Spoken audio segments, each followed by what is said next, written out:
Welcome to PEGIO, playing every game I own. In this series, I'll be covering all the PC games I have on various platforms such as Steam, Epic Games, Battle.net, EA, Microsoft, GOG. I think there's a few others, and then also any physical or digital copies of any kind of games that I still happen to own. The main purpose is to validate the 700 plus games I own on Steam alone, and that's not even to mention the 100 plus games I have on my wish list. I'll also be able to create a list of games that I really like and want to continue playing, as well as games that I never want to touch again. I'll also be giving each game a rating. Now, there are only two rules in this series. Number one, I have to play for a minimum of 30 minutes starting after I've been given control of the game. This means no splash screens, no main menus, no opening cutscenes, just gameplay. Number two is no spoilers or walkthroughs, where applicable. There are many games that I've already played before, but if I haven't played it, then I'm going to attempt to go into it as fresh as possible. Hitman 2 by IO Interactive is a well-received addition to the Hitman series. I've played this game before and recently picked it back up. Actually, if we take a quick look at my achievement list for this game, you can see that I pick it back up every few years. You can see that I only have 22% of achievements, and that many of them are the shiny ones, and that means that less than 10% of the people who own the game have earned those achievements. That's not a lot, which means multiple things. This likely means that most people aren't sticking around long enough to get them, and that some of these are more difficult to get. I said before that this was well received, but there was an issue when Hitman 3 came out. Reviews started coming in stating that they had to rebuy the first two games to access it all, and as a result of this weird move IO was making, Hitman 2 was removed from the Steam store. Luckily, I can still play the game. I previously put 61 hours into this game. Alright, so Hitman 2 has some decent replayability, with each mission location having challenges, mastery, and story points that can be visited during the mission. There are special assignments and escalation missions. If you want some variety, there are also the sniper missions, which I haven't played because that's just really not my thing. There are 3 difficulty options that change combat difficulty and the amount of guards and cameras, as well as a few more things. The escalation missions feature different targets who can have different requirements on your disguise and how they are to be eliminated. With each success, the mission escalates, adding more targets or conditions. Conditions can be anything from not getting spotted, to not changing your disguise, or killing all the targets within 15 seconds of one another. If all that's not enough, there are also contracts which are custom missions made by players. Now, I've already beaten this game's main story, so I'm going to play an escalation I haven't done yet. I picked this one because I'm a big fan of the quick psycho killing, and staying in foliage sounds fun. You have intuition in this game, which highlights interactables and outlines nearby people. Red people are targets, orange are witnesses, dots above the head mean that they can see through your disguise. So the target is right here at the start, so this will be a fast mission. There's a machete sitting over here by this tree. Is that a machete over there? It appears to be. And it is. Just have to follow my target, and... Man, throwing stuff at people's head is probably my favorite thing in this game. Something about just chucking a can of soda or an axe at someone is just so funny to me. Anyway, I get him from concealment, so the guards will start checking around the area based on where I was. The exit's right here too. I appreciate a quick mission, especially after playing in some of these areas for a long time. Mission completed, so now it escalates and I get a second target that has to be taken out with a pistol. That's an easy addition. Now that I've run this mission before, I want to go ahead and get this first guy over with.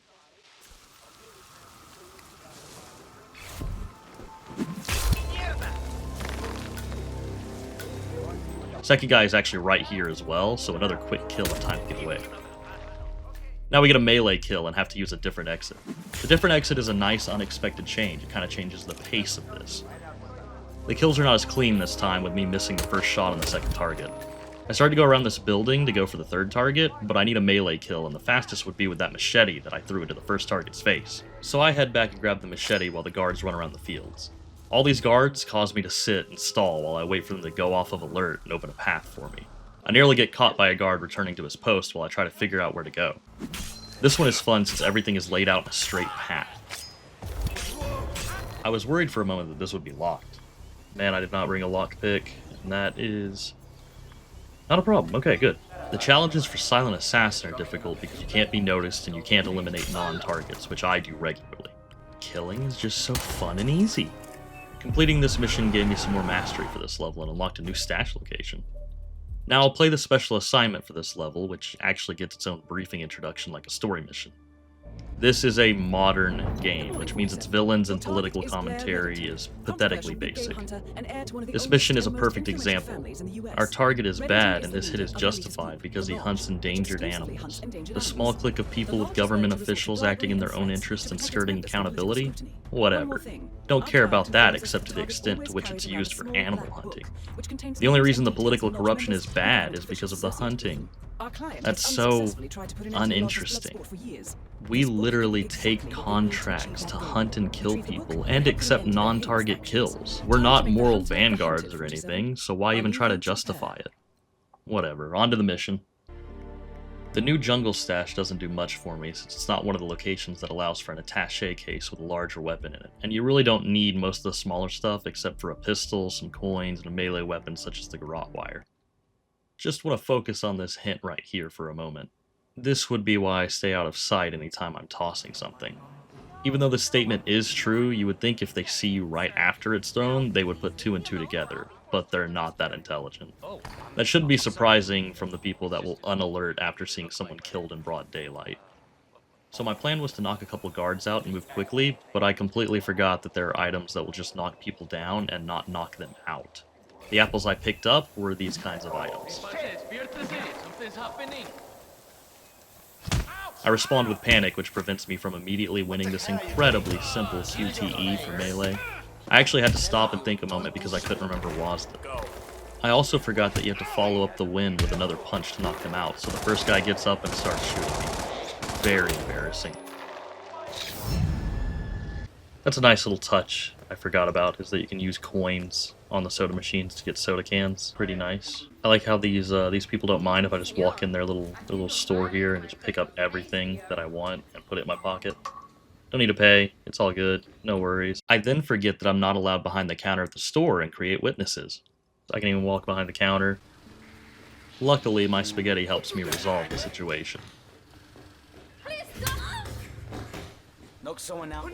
I tried another quick thing to take some guys out and was unsure whether the other guards would notice or not. They did.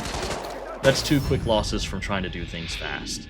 This time I go a different way and get a disguise first by distracting one of these idiots with a coin.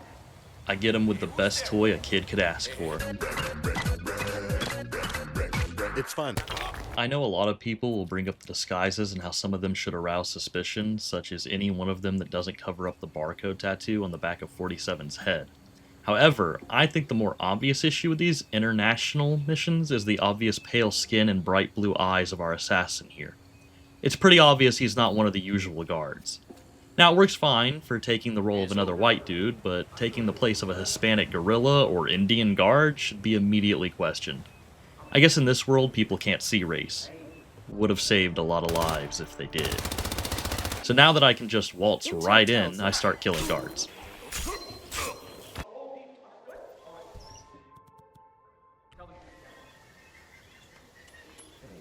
That is Blair Reddington, the cold-hearted poacher that our client wants stopped. Be careful, 47. He's used to hunting deadly animals. I was expecting a bodyguard to be sent to check the noise. It's a cheap way to really play, of just pulling guards with coins and noise and then killing them. Oh crap, they're all coming this way, never mind. I was not, however, expecting the whole entourage to come this way. Unfortunately, they find the guy I just killed in the bushes. I say screw it and just kill all 3 of them. Be quick on the ground. Jeez, what the hell are you doing?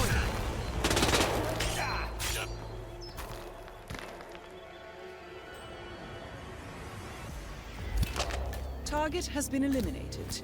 I kill the guys that come to check on the sound. I didn't notice the overlook though and got spotted by the guards up there. That's not good. I nearly get spotted by this guy almost bumping into me.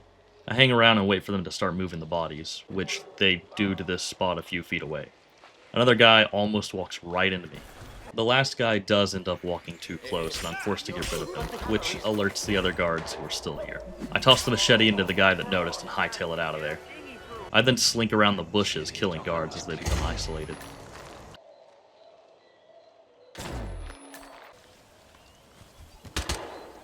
I come up to the spot where the book is and just kill everyone around.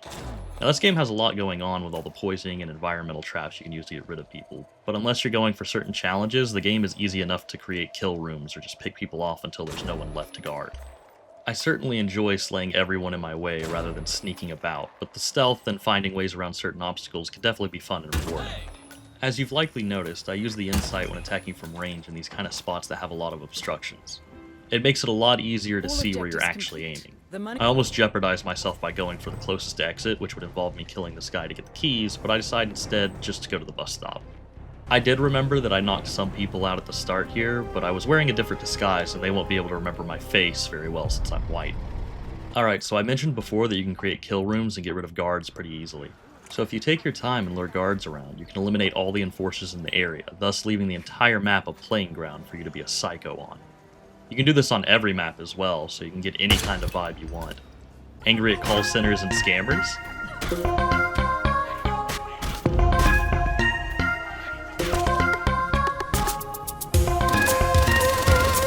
Stressed about corrupt officials getting away with anything and then living peacefully?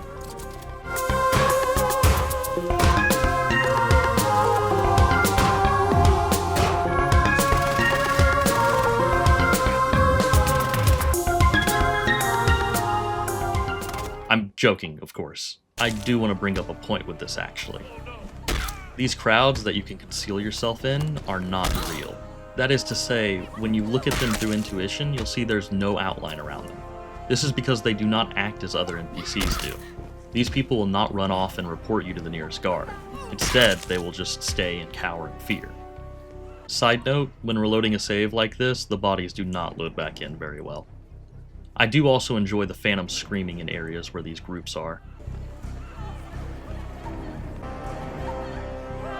It plays even if you've killed everyone there. It's a nice, unintentionally haunting aura. Now, if while watching this footage you've thought, wow, that's some horrible aiming, I would like to cope by informing you that I keep my mouse sensitivity high with the second highest DPI option for my mouse. This isn't helpful for the precise adjustments needed for any shooting in games. Okay, final thoughts. Hitman 2 is really good. It's fun to play, the puzzles of figuring out how to kill targets specific ways or by doing challenges is interesting and provides decent replayability. It can get kind of old with the game being rather easy even on higher difficulties, unless you're going for certain masteries or challenges, but overall I'm thinking Hitman 2 is a 4. It would be a 5 if they didn't drop the game and make you buy the third one to have all the games together. Also, the game is one of those that always requires you to be online, and they shut down the multiplayer servers. Yeah, this game used to have multiplayer. Since it's an always online game, that means it won't be easily playable once the servers get completely shut down. That's really the main thing holding it back. So to close this out, I am actually going to show an escalation mission that I played for background footage that I wanted to complete as fast as possible for some reason. I guess I just really didn't want to do a whole stealth thing. It's pretty funny because I fail a couple times because of this.